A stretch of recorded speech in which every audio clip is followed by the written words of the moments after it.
Have you also had some issues thinking that you don't have enough ideas or all the ideas that you have are not new? I've been writing online for 9 years now. And over these 9 years, I've created at least 1 million words on Quora, Facebook, Instagram, LinkedIn, all these platforms, right? So in this video, I'm going to share a couple of strategies that have really worked for me. Of course, I've tried hundreds of things through these 9 years. And in the next couple of minutes, you're going to learn the best of the best, right?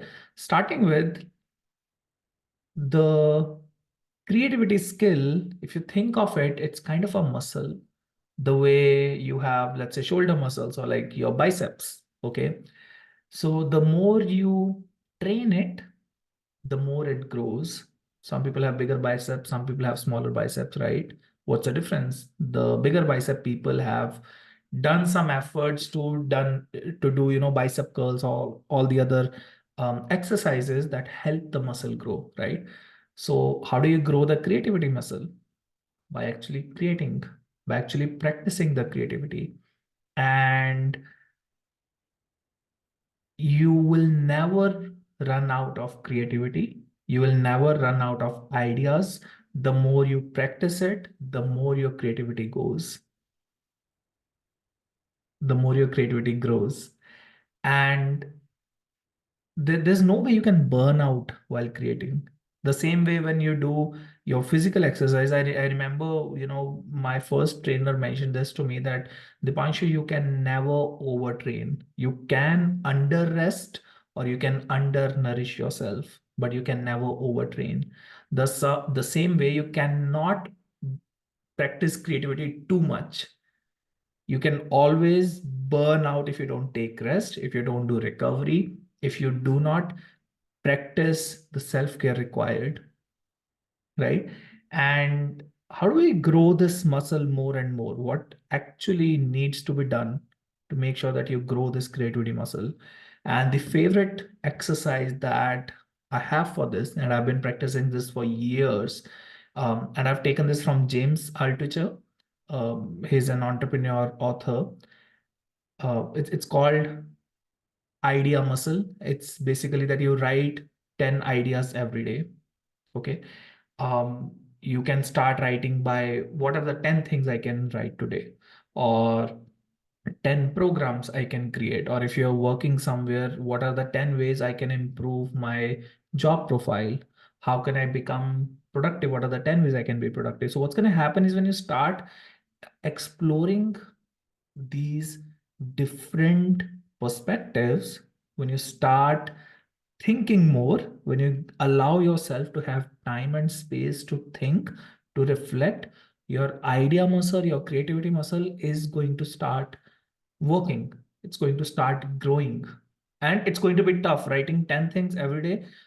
You might say that after seven, I feel I'm done. Like I don't have any more. You can push, you can go till the 10th point in whatever you write. So there are so many things you can do, and you can do a Google search. If you, one of the things you can do, how you can start is, what are the 10 lists I can make about ideas? What are the 10 areas where I can create idea lists? It could be, 10 people I can help today, 10 posts I want to read, 10 books I want to reread it, whatever it is, right? The point is, how can we bring more and more attention and focus to having the brain do some intentional work, right? So if you want to create content consistently, sustainably, this is a must have. Before I, even now watching this recording, even before I started, I would write at least seven, eight, like at least 10 different topics I can create content on. And then sometimes I already know which one I want to talk about.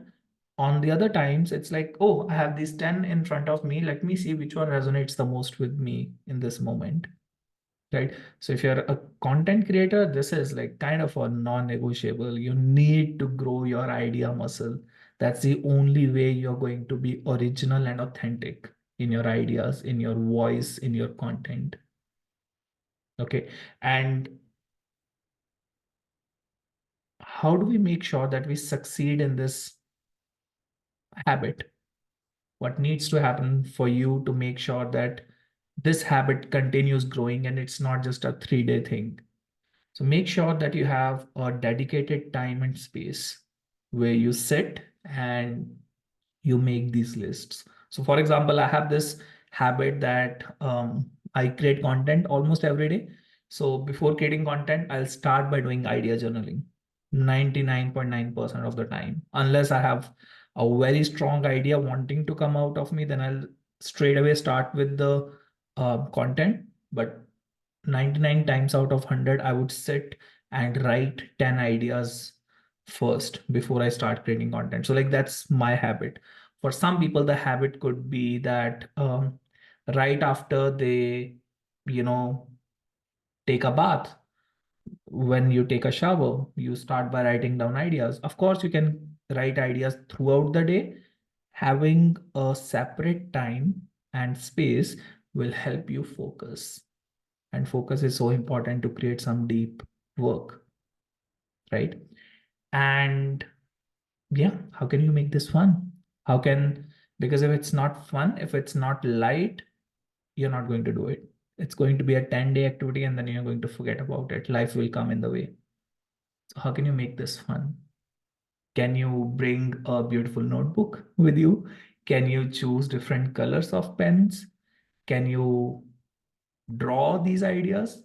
What is it that you can do to bring a little bit more gentleness, lightness, and fun in the whole activity? And one book recommendation that I have for you, for all the people who are in some kind of creative work, which I believe everyone is, read the book Big Magic by Elizabeth Gilbert. I'll put the link in the description. One of the best books I've read about creativity. Okay, I think it's somewhere in the here, maybe. So I'll put the link to buy the book in the description of this video. Make sure you buy the book, make sure you read it, and I hope you practice this creativity muscle idea. I hope you start writing ideas every day, and I'm very sure that it's going to help you in your personal and professional life. I'll see you in the next video.